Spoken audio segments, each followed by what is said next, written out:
Welcome to this brief introduction to doubly linked lists.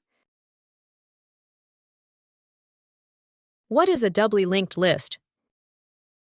A doubly linked list is a data structure that consists of a series of nodes. Each node contains three parts: a data element, a pointer to the next node, and a pointer to the previous node. Unlike singly linked lists, doubly linked lists allow for traversal in both directions, making them flexible and powerful. Let's take a closer look at the structure of a node in a doubly linked list. Each node has three parts: the data, which stores the value, the prev pointer, which points to the previous node, and the next pointer, which points to the next node. Doubly linked lists offer several advantages. First, they support bidirectional traversal, allowing us to move forward and backward through the list. Second, they make insertion and deletion operations more efficient, especially in the middle of the list, because we can easily update the pointers. Let's see how to perform basic operations. When inserting a node, we update the next pointer of the preceding node, the prev pointer of the new node, and the next pointer of the new node to link with the subsequent node.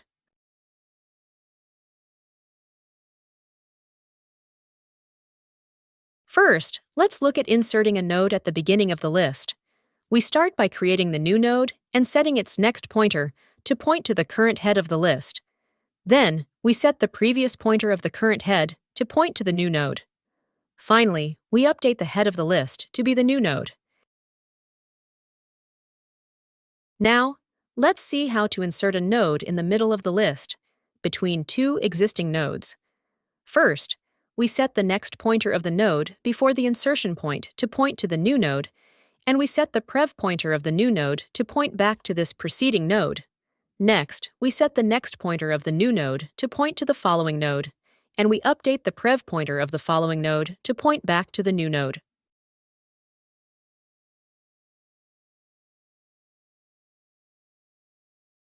Finally, let's look at inserting a node at the end of the list. To insert at the end, we start by setting the prev pointer of the new node to point to the current tail. Then, we set the next pointer of the current tail to point to the new node. And finally, we update the tail of the list to be the new node. Let's look at how to delete a node from a doubly linked list. There are three main cases: deletion at the beginning, deletion in the middle, and deletion at the end. In each case, we carefully adjust the next and prev pointers of the surrounding nodes to bypass the node being removed. First, let's look at deleting the node at the beginning of the list.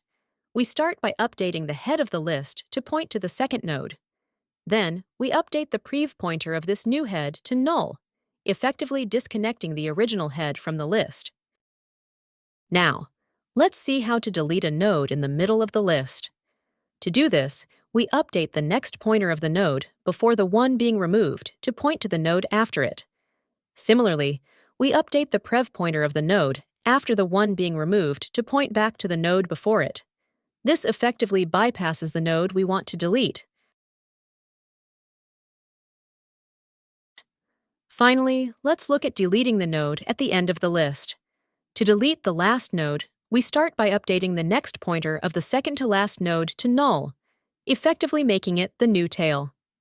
Then, we update the tail pointer of the list to point to this second to last node. Traversal in a doubly linked list can be done in two ways. We can traverse forward from the head using the next pointers, or backward from the tail using the prev pointers. However, doubly linked lists do have some drawbacks. They require more memory because each node stores an additional prev pointer.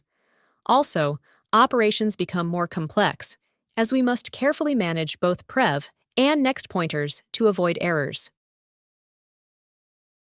In conclusion, doubly linked lists are a versatile data structure that enable efficient bidirectional traversal and insertion operations. However, they come with a cost of increased memory usage and more complex pointer management. Understanding these concepts is key to making informed choices when designing data structures for specific applications. Thank you.